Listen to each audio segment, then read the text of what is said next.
त्रेता युग की तरह जो है कि योगी जी और मोदी जी राम और हनुमान की तरह इस हमारे भारत देश को चला रहे हैं। अगर कोई सरकार बदल गई तो जो हमारा पुराना इतिहास है फिर से दोहराएगा। अच्छा। इससे हमें भारी नुकसान होगा और सनातन धर्मियों को भारी कष्ट पहुंचेगा। जय श्री राम। जय श्री राम। 22 जनवरी को अयोध्या में प्राण प्रतिष्ठा होनी है। प्रधानमंत्री मोदी जी आ रहे हैं और यहाँ पर इस समय राम नाम की सुनामी चल रही है। मैं हूँ इस समय गुरुकुल महाविद्यालय में। यहाँ पर देखिए गुरुकुल के कुछ यहाँ पर विद्यार्थी हैं। मैं इनसे बात करने की कोशिश करता हूँ कि कैसा महसूस कर रहे हैं। भैया शुभ नाम आपका?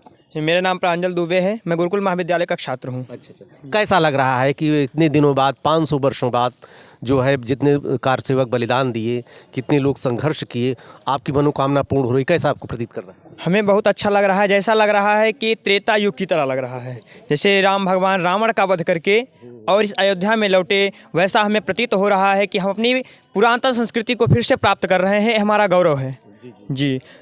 अच्छा, कुछ लोग जो हैं निमंत्रण को अस्वीकार कर रहे हैं, कुछ विपक्ष को लोग कर रहे हैं भगवान काल्पनिक हैं या राजनीतिकरण कर रही है इसको बीजेपी वाले आरएसएस, उनके बारे में क्या कहना है? जैसे कि वो इस कार्य को खुद नहीं कर पाए। बात यह है उस कार्य को करने की क्षमता उनके अंदर खुद नहीं थी, इसलिए इस कार्य को काल्पनिक बता रहे हैं। और इससे पहले तो उन्होंने कभी नहीं कहा कि राम काल्पनिक हैं, क्योंकि वे इस कार्य को नहीं कर पाए और उनको अपने कुछ जो है जातिवाद और इसको लेकर के वो कुछ अलग षड्यंत्र कर रहे हैं। तो इस षड्यंत्र से उनका कुछ चलने वाला नहीं है, वो आए या ना आए। राम तो अपने आप में एक ब्रह्म ही हैं। उनके ना आने से आने, जिनको आना है तो आ ही रहे हैं और जिनको नहीं आना होना है उनके आने से उनको कुछ होना नहीं है। बस बात यही है कि उनको लोग जी योगी जी कर चुके हैं। अब योगी जो अलग पार्टी से हैं और वो अलग पार्टी से हैं। अब इस कार्य को योगी जी ने कर दिया और योगी जी का गुणगान हो रहा है। उनको लोग नहीं जानते हैं, बात यही पड़ जा रही है जी। आपको शुभ नाम? आर्यन तिवारी। तिवारी, आप क्या कहेंगे? हम कहेंगे कि 14 वर्षों बाद अगर राम जी आए थे तो उत्सव हुआ था अयोध्या में, अब तो 500 वर्षों बाद आएंगे तो उत्सव तो जरूर होगा। चाहे इसमें किसी को दिक्कत हो और चाहे किसी को खुशी हो, उत्सव होगा जरूर। वो शंकराचार्य भी नहीं आ रहे हैं, इस लोग कह रहे हैं कि इसका राजनीतिकरण किया जा रहा है, आप क्या कहेंगे? नहीं, हमारा कहना ये है कि जिसको इसमें मतलब उत्सुकता हो वो आए और जो ना आ रहा हो वो परमात्मा की इच्छा है यहाँ, अर्थात जिसको राम जी बुलाएंगे वही आ पाएगा। सबका आना यहाँ दुर्लभ है। लोग कह रहे हैं कि सुप्रीम कोर्ट के आदेश से मंदिर बन रहा है, कोई भी सरकार होती करती, इसमें बीजेपी को श्रेय नहीं जाना चाहिए, आप क्या कहेंगे? अगर कोई भी सरकार करती तो सरकार के बारे में हम ज़्यादा तर्क नहीं करेंगे राजनीतिक मामले में, लेकिन अगर सुप्रीम कोर्ट कर रहा था तो अब तक कहाँ था सुप्रीम कोर्ट? अब तक क्यों नहीं हुआ ये कार्य? इससे पहले भी कार्य होना चाहिए था। बीजेपी की ही सरकार में क्यों हुआ? कुछ सुनने में आ रहा है कि कुछ गिद्ध भी आ रहे हैं बाहर जो है यहाँ से 20-20, 25-25 किलोमीटर दूर, इसका मतलब क्या है, आप क्या मानते हैं? नहीं, गिद्ध हम भी देखे लेकिन अब आँखों से नहीं देखे, पर फैली थी खबर और न्यूज़ में भी दिखाई गई थी। गिद्ध आ रहे हैं अर्थात वो जटायु के रूप में आ रहे हैं। अच्छा। लोगों का कहना ये है। और काल्पनिक बातें अर्थात जो काल्पनिक कहते हैं उनके लिए एक प्रमाण है एक। अच्छा। कि 500 वर्षों पहले बातें थी वो सत्य है। नहीं तो गिद्ध का आना शुभ माना जाता है, आप क्या कहेंगे? देखिए, ये लोगों की धारणाएं हैं कि गिद्ध का आना शुभ माना जाता है। जब सीता जी का हरण हुआ तब एक गिद्ध ने ही उनके लिए युद्ध किया, तो इससे बात यह सिद्ध होता है कि गिद्ध अयोध्या में आ रहा है तो इसका राम जी का कुछ श्रेय है, राम जी से जुड़ी कुछ बातें हैं, ऐसा हमें प्रतीत होता है और ऐसा है भी। यही एक प्रमाण है। रामचरितमानस में कुछ आपको याद आ रहा है इस तरह का? जी, जैसे रामचरितमानस में कहा गया, अब लोग कहते हैं कि मंदिरों में मत जाइए, मस्जिदों में मत, मतलब कि मंदिरों में मत। नीतीश कुमार का बयान हक बयान आया था तेजस्वी यादव का कि आपको चोट लगेगी तो आप मंदिर जाएंगे, आपको भूख लगेगी तो आप मंदिर जाएंगे, आप जाएंगे वहाँ चोट लगेगी तो अस्पताल जाएंगे, तो मंदिर की क्या आवश्यकता है, आपको क्या करना है?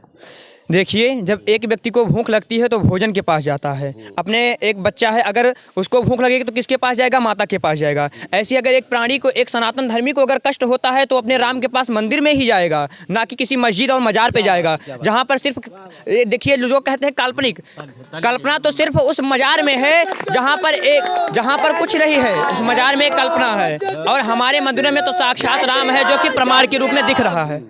जी। अच्छा। तो ये बताइए उनके लिए क्या राय कर देंगे जो कि निमंत्रण पाने के बाद भी पहले तो इंतजार कर रहे थे कि हमको निमंत्रण दिया जाए, अब निमंत्रण जब दे दिया गया तो कह रहे हैं कि हम पहचानते ही नहीं किसने हमको दिया, कि क्या भगवान राम के लिए प्राण प्रतिष्ठा में आने के लिए निमंत्रण की आवश्यकता है? देखिए जी, उनकी भावना है। बात यह है कि उनके अंदर काल बैठा हुआ है, उनके अंदर काल बैठा हुआ है तो उनका विदेशी ही खून। अगर हमारे देश के, हमारे सनातन संस्कृति का खून उनके अंदर होता तो निमंत्रण पत्र की कोई आवश्यकता नहीं थी, उनके किसी फ़ोन और निमंत्रण पत्र की आवश्यकता नहीं थी। अगर उनके अंदर सनातन धर्म होता, अपने भारत की पश्चात संस्कृति होती तो वे खुद ब खुद आते। लेकिन बात यह है कि उनका अंदर एक विदेशी खून बैठा हुआ है, जिससे बात सिद्ध होती है। आप क्या कहते हैं? जी, मैं दिग्विजय उपाध्याय। हाँ, क्या कहेंगे? मतलब राम जन्म मंदिर बन रहा है, क्या कहेंगे आप? ये बहुत गर्व की बात है कि अयोध्या में राम मंदिर बन रहा है। जी। एक भैया जी, आप बताइए कि जो है उनके लिए अभी मथुरा वृंदावन के लिए भी क्या 2024 में उसके लिए एक मुद्दा बनेगा राजनीति? अगर सरकार यही रही तो मथुरा वृंदावन सब क्या सजेगा। सरकार में संदेह है कुछ? नहीं, इस सरकार में इस सरकार में तो कोई संदेह नहीं। आने वाले संस्कारों में संदेह है कि कहीं के फिर से वो पुरानी जो हमारे पूरा पश्चात की जो बीता इतिहास है वही फिर से न दोहराया जाए। अगर आज की तरह ही त्रेता युग की तरह जो है कि योगी जी और मोदी जी राम और हनुमान की तरह इस हमारे भारत देश को चला रहे हैं, अगर कोई सरकार बदल गई तो जो हमारा पुराना इतिहास है फिर से दोहराएगा। अच्छा। इससे हमें भारी नुकसान होगा और सनातन धर्मियों को भारी कष्ट पहुंचेगा। आप ये बताइए कि कहना ये है कि देखिए ये प्राण प्रतिष्ठा की जो तिथि रखी गई है, ये राजनीतिक लाभ लेने के लिए मोदी जी ने तिथि को रखा है, जबकि रामनवमी भी आगे आने वाली थी और भी वो शुभ अभी मंदिर अधूरा है।